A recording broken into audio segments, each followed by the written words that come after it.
Olá, meus cumprimentos à banca avaliadora.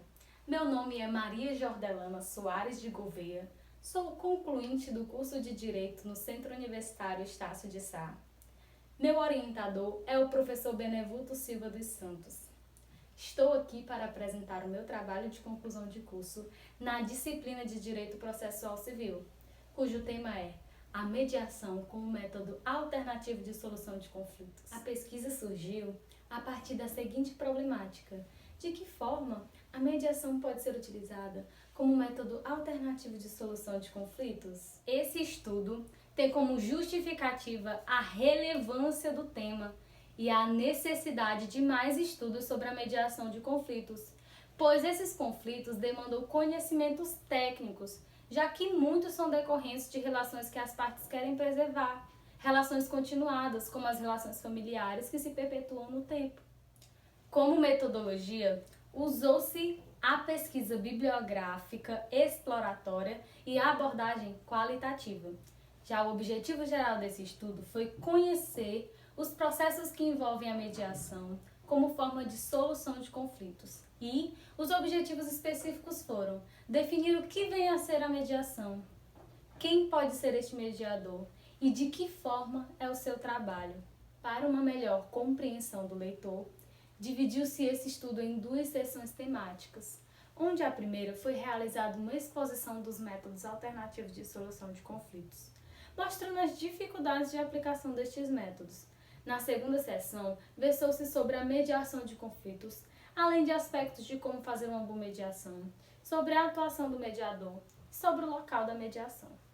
Em se tratando dos métodos alternativos de solução de conflitos, verificou-se que, a partir do novo Código Civil de 2015, os métodos alternativos passaram a ser mais relevantes e a contribuir para garantir uma maior eficácia ao princípio da segurança jurídica nos conflitos que são constantemente levados ao Poder Judiciário.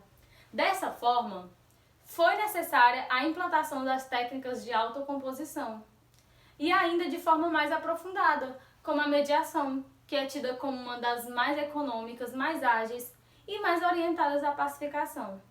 Portanto, o novo Código traz a incumbência de que todas as ações judiciais deverão, antes de passar pela via contenciosa, ocorrer uma audiência de conciliação e mediação, com o objetivo de encontrar uma resolução do conflito de interesses mais facilmente, economizando atos processuais e sendo efetivo às partes.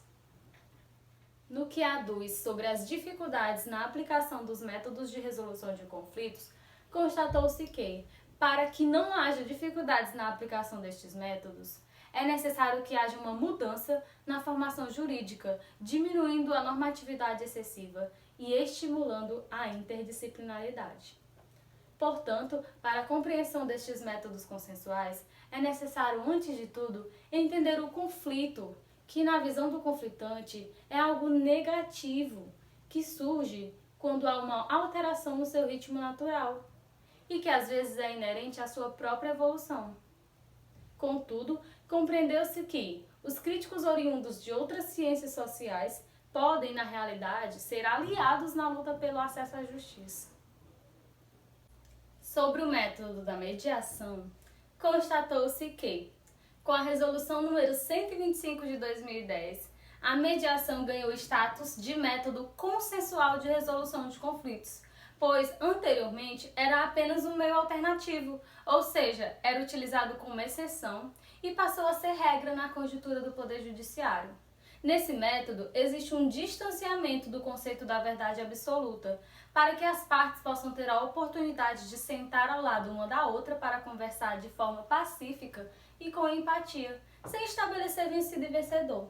Nesse contexto, o Manual da Mediação Judicial define a mediação como uma negociação facilitada por um terceiro. Alguns teóricos definem de forma mais completa que a mediação é um processo de autocomposição, na qual as partes em disputa são auxiliadas por uma terceira parte neutra para chegar a uma composição. No estudo sobre uma boa mediação, descobriu-se que a base de uma boa mediação é a comunicação, Ao oposto da sentença judicial, as partes dialogam e juntas encontram uma solução para o conflito, ambas estando incluídas no processo de decisão. No que se refere à atuação do mediador, compreendeu-se que o mediador é um terceiro imparcial, com competência técnica, eleito pelas partes. A competência técnica envolve o conhecimento básico de psicologia, sociologia, técnicas de escuta e comunicação, formas de manejo dos conflitos, dentre outros. Logo, o papel do mediador é secundário. O foco do debate se encontra nas partes, em seus sentimentos e emoções. O mediador não deve forçar nenhum tipo de acordo, pois iria contra o princípio da autonomia da vontade das partes. O mediador também deve ser compreendido pelos mediandos. Por isso, é importante que não sejam usados termos jurídicos que dificultem a comunicação durante as sessões de mediação. Na análise sobre o local da mediação, trouxe a compreensão de que, além das habilidades do mediador, é necessário para o êxito da mediação um ambiente propício para o debate de ideias, no qual as partes se sintam acolhidas, propiciando seu bem-estar. A sala deve ter, de preferência, uma mesa redonda, tirando aquele aspecto adversarial de colocar os litigantes frente a frente em uma mesa quadrada ou retangular. O ambiente deve ser bastante formal e não como uma sala de audiência de fórum. Assim, os litigantes podem se sentir mais seguros para expor seus medos, seus problemas e se sentindo bem no ambiente em que estão. Dessa forma, conclui-se que foi identificada a resposta para a problemática levantada no início do estudo, que é: de que forma a mediação pode ser usada como meio alternativo de resolução de conflitos? Foi percebido que ela é mais adequada para aqueles conflitos vindos de relações de continuação, como, por exemplo, as relações familiares, empresariais, trabalhistas e de vizinhança, porque permite o seu reestabelecimento. Pois, muitas das vezes no judiciário, é resolvido litígio. Alguém ganha e alguém perde, porque a decisão é imposta por um terceiro. Já na mediação, ambas ganham e às vezes a relação permanece. Na maioria das vezes, as partes elas não perdem o vínculo e a relação que tinham anteriormente, que no caso é mais importante, a resolução do conflito e não só do litígio. Conclui-se também que a mediação pode ser conceituada como meio alternativo de resolução de conflitos, que tem como princípio básico a autonomia da vontade das partes, ou seja, os protagonistas do caso concreto decidem como vão resolver seu conflito. Informo que estarei disponível para responder qualquer pergunta que venha a surgir. A todos, meu muito obrigada!